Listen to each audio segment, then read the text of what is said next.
कार्तिक माध्यम अध्याय 6। जिसके सुनने से सब पाप का नाश हो जाए। कार्तिक मातम का लिखू छठा अध्याय।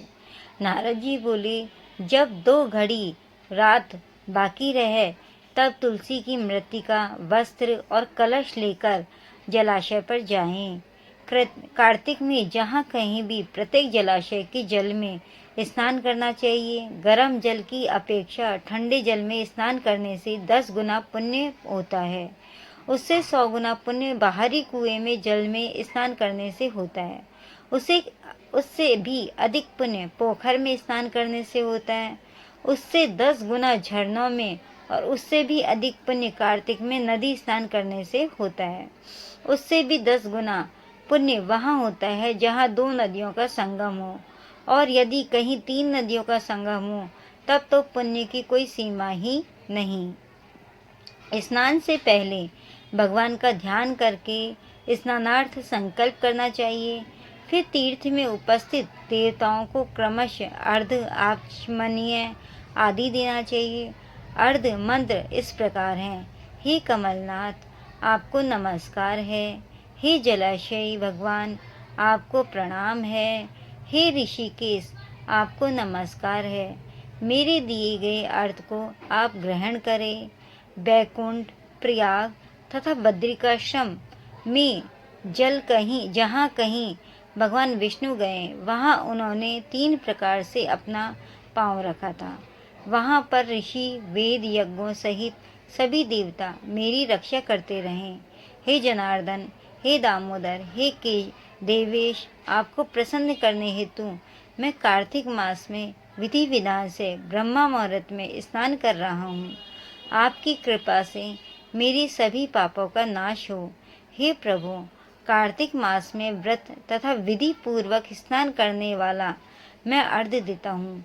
आप राधिका सहित ग्रहण करें। हे कृष्ण, हे बलशाली राक्षसों का संहार करने वाले भगवान, हे पापों का नाश करने वाले, कार्तिक मास में प्रतिदिन दिए हुए मेरे इस अर्घ द्वारा कार्तिक स्नान का व्रत करने वाला फल मुझे प्राप्त हो।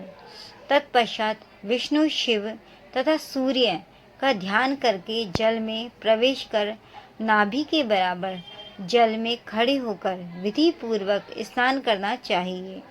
गृहस्थी को तिल और आंवले का चूर्ण लगाकर तथा विधवा स्त्री को व यति को तुलसी की जड़ की मिट्टी लगाकर स्नान करना चाहिए। सप्तमी, अमावस्या, नवमी, त्रयोदशी, द्वितीया, दशमी आदि तिथियों का आंवला तथा तिल से स्नान करना वर्जित है। स्नान करते हुए निम्न शब्दों का उच्चारण करना चाहिए। जिस भक्ति भाव से भगवान ने देवताओं के कार्य के लिए 3 प्रकार का रूप धारण किया था, वही पापों का नाश करने वाले भगवान विष्णु अपनी कृपा से मुझे पवित्र बनाए।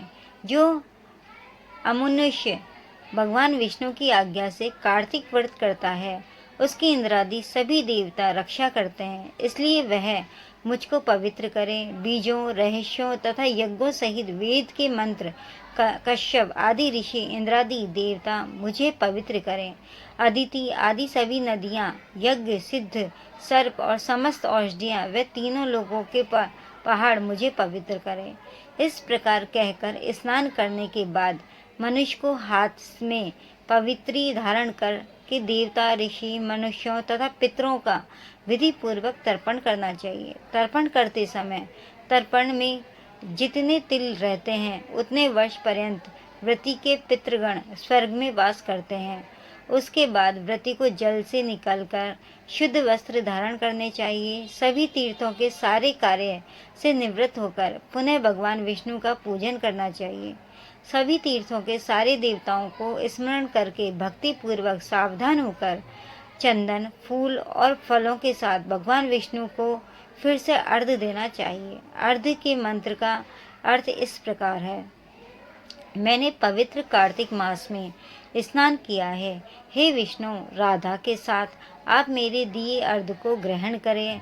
तत्पश्चात चंदन, फूल और तांबुल आदि से वेद पाठी ब्राह्मणों को श्रद्धा पूर्वक पूजन करें और बारंबार नमस्कार करें।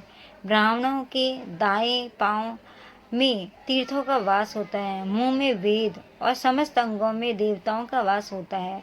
अपने कल्याण की इच्छा रखने वाले मनुष्य को इनका न तो अपमान करना चाहिए, न ही इनका विरोध करना चाहिए। फिर एकाग्रचित्त होकर भगवान विष्णु की प्रिय तुलसी जी की पूजा करनी चाहिए, उनकी परिक्रमा करके उनको प्रणाम करना चाहिए। हे देवी, हे तुलसी, देवताओं ने ही प्राचीन काल से तुम्हारा निर्माण किया है और ऋषियों ने तुम्हारी पूजा की है। हे विष्णु प्रिय तुलसी, आपको नमस्कार है, आप मेरे समस्त पापों को नष्ट करो। इस प्रकार जो मनुष्य भक्ति पूर्वक कार्तिक व्रत का अनुष्ठान करते हैं, वे संसार के सुखों को भोग करते हुए अंत में मोक्ष को प्राप्त करते हैं। जय श्री कृष्णा दोस्तों, चैनल को सब्सक्राइब करें।